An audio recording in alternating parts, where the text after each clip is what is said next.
Solving quadratic equations, all methods: square root, factoring, completing the square, and the quadratic formula. So here are the four methods we have for solving quadratic equations. So with square roots, we can use this method when there is only one x term. If there is more than one x, we can't use square roots. Factoring is when the equation can be factored easily. So basically the discriminant b squared minus 4ac is a perfect square. It's like 4, 9, 16, 25. Completing the square can be used for any quadratic equation, but it's simplest when your a is equal to 1 and b is an even number. And finally, we have the quadratic formula, which can be used for any quadratic equation as long as it's in standard form. So if you don't know which method to use, quadratic formula can be used all the time as long as it's in standard form. So let's look at each one of these. So for example 1, this is the square root method, but when I don't tell you or when you're not told what to use, you have to kind of look at what you're given. So this only has a single x in this entire equation, and there's a square. So that means I can use square roots to solve it. So first we're going to isolate what is squared. So I want to get this x plus 2 squared by itself. So I'm going to subtract 50 from both sides. So we get negative 2 times x plus 2 squared equals negative 216. Then we're going to divide by negative 2. So we get x plus 2 squared equals 108. So now that what is squared is alone, we need to take the square root to undo the square. So we're going to take the square root of both sides. That's the opposite of squaring. So we have x plus 2 equals the square root of 108. So now let's see if we can simplify the square root of 108. So use your factor tree. I know that 4 times 27 makes 108. 4 I can break apart into 2 times 2. 27 I can break apart into 9 times 3. And 3 I can break apart into 3 times 3. So find our pairs. So I see a pair of 2's and a pair of 3's. So outside I have 2 times 3, and inside I have square root of 3. So when you take square roots, remember that you always have plus and minus. So the square root of 108 is plus or minus 2 times 3 makes 6, square root of 3. Now let's continue solving because x is not yet alone. So since we have a radical left over, I don't need to actually split apart this plus and minus. I can leave this just the way it is. So to get x alone, I'm going to have to subtract 2. Well, 2 and a square root 3 are not like terms. So this is just negative 2 plus or minus square root 3. And there's your solution with solving by square roots. Example 2, factoring. Now, technically, if you weren't sure this could factor, you could use the quadratic formula here because this is in standard form. So factoring and quadratic formula, you can kind of interchange. Quadratic formula is all the time, factoring is only some of the cases. So if we check and see if this is factorable, remember that this is A, this is B, and this is C. So to check if it's factorable, we're going to do b squared minus 4ac. So 35 squared minus 4 times a is a 4 times c, which is 24. So let's see what we end up with. So 35 squared gives us 1,225 minus, so negative 4 times a 4 times a 24 gives us a negative 384. Well, 1225 minus 384 is 841. So the question is this 841 a perfect square? Well, if we take the square root of 841 and get a whole number, then yes, it's a perfect square. You can factor it. If we take the square root of that and get a decimal, then it's not a perfect square. This is not going to factor. Well, the square root of 841 is actually equal to 29. So yes, I can factor this. So this is how you check to see if it's factorable. Check to see if factorable. Okay. All right, now we know it's factorable, let's actually start the factoring process. So to factor something with 3 terms, we start with the a times c. So this is the AC method. So 4 times 24 makes 96. So I want numbers that multiply to 96, but add up to be the b term, which is 35. So multiply to 96, add to 35. So I'm just going to start at the top of my list. 1 times 96. That does multiply to 96, but when I add them, I get 97, which is not what I need. So then I have 2 times 48 makes 96. But if I add 2 plus 48, I get 50, which is not 35. Then I know that 3 times 32 does multiply to be 96. And if I add 3 and 32, I get 35, which is what I needed. So these are the two numbers that you will split b into. So we have 4x squared. Then b gets broken up into the two numbers from our table. So plus 3x plus 32x.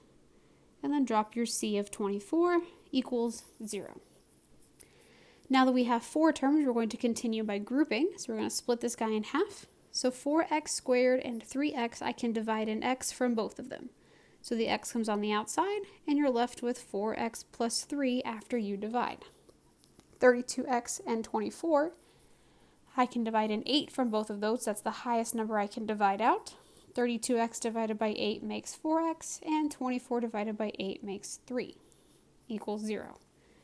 Now if we look at these two terms as a whole, I see that they both share this 4x plus 3. So I can divide that out and pull it to the side, and then what's left over is x plus 8.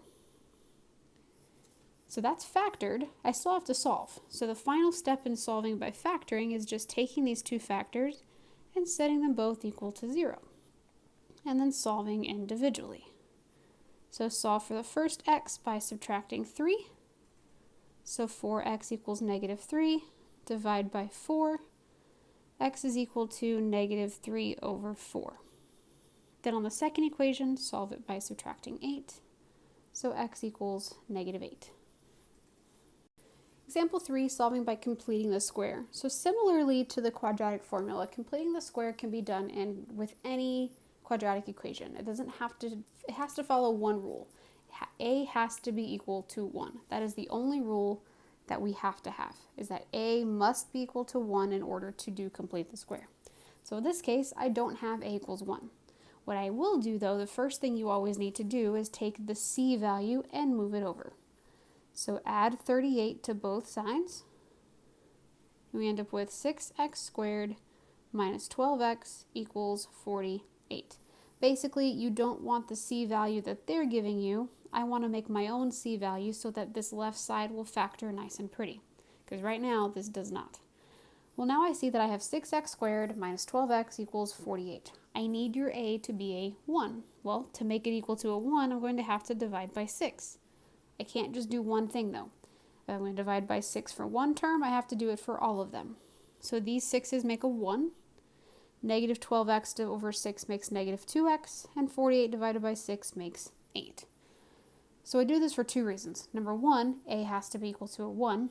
Number 2, well, now 1, 2, and 8 are much easier to deal with than 6, 12, and 48. So here's how we do complete the square. So I need something here as a C value to make this left side factor pretty. But I can't just magically add something to the left, I also have to add it to the right. So what goes in this blue space is b over 2 squared. So b is a negative 2. Well, negative 2 over 2 makes negative 1. And if I square negative 1, I get a positive 1. So we're going to do plus 1 on the left and plus 1 on the right. Well, now this left side is what we call a perfect square trinomial. So the way that perfect square trinomials actually factor is you have x plus or minus, basically whatever this sign is going to go in the middle, and then b over 2 squared. That's how you factor this left-hand side. So it's going to be x, since it says minus in the middle, I'm going to put a minus in the middle, and then b over 2 squared was a 1, and then a square on the outside, equals, and then 8 plus 1 makes 9. The reason why this is nice is because now we can solve this by square roots. X minus 1 all squared, well, I can take the square root of that and undo this little square. So I have x minus 1 equals, and luckily the square root of 9 is also pretty, so I get plus or minus 3. So to finish solving, we're going to add 1 to both sides, so we end up with x equals 1 plus or minus 3. Now, because 3 is actually a rational number, it's not a square root or never-ending decimal, we can go ahead and add these together. We can do 1 plus 3, and we can do 1 minus 3. So our actual solutions are x equals 4 and x equals negative 2. Example 4, solving with the quadratic formula. So like completing the square, quadratic formula can be used for any quadratic equation as long as it's in standard form, which is ax squared plus bx plus c equals 0. So in this case, we're off just by a little bit. It's that 5 at the end. So I'm going to have to move the 5 to the left-hand side by subtracting. So we have negative 2x squared plus 2x minus 5 equals 0. Now this isn't really a rule, but to make your quadratic formula easier, make sure that your a value is always positive. It's going to help you without dealing with some crazy negatives in the denominator of the fraction. So I'm going to divide everything on both sides by negative 1. That's going to make my a positive while not changing anything else. So we have negative 2x squared divided by negative 1, so we get a positive 2x squared, a negative 2x, and a positive 5. On the right-hand side, well, 0 divided by negative 1 is still 0. Now we are ready to use the quadratic formula, which is x equals negative b plus or minus the square root of b squared minus 4ac all over 2a. So we're going to substitute in our coefficients. So if a is in x squared, b is in front of the x, and c is the constant. So we're going to have x equals negative of, well, b is negative 2, so yes, there's double negatives. We'll worry about that in a minute. Plus or minus the square root of b, which is negative 2 squared, minus 4 times a, which is a 2, and c, which is a 5. All over 2 times a, which is 2. Now that everything is subbed in, let's go ahead and simplify. So we have a negative and a negative, which makes positive 2 in the front. Plus or minus, negative 2 squared makes positive 4. Negative 4 times 2 makes negative 8. And negative 8 times 5 makes negative 40. All over, and then 2 times 2 makes 4. So let's keep simplifying. X equals 2 plus or minus, so 4 minus 40 makes negative 36, divided by 4. Now we need to see about this square root. So let's come to the side and see if we can simplify the square root of negative 36. So first I see the negative. Well, that's going to pop out of the square root as an I. That's that imaginary number. And then square root of 36.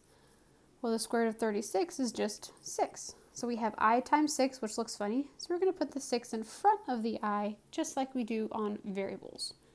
So this becomes x equals 2 plus or minus 6i over 4.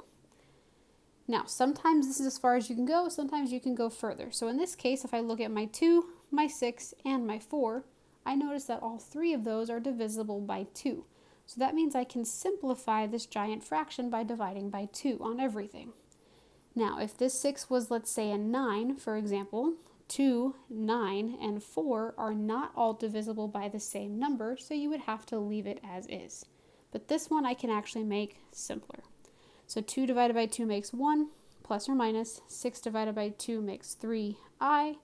4 divided by 2 makes 2. So this is the final solution to this quadratic equation. Yes, in this case it is imaginary, but it would work either way.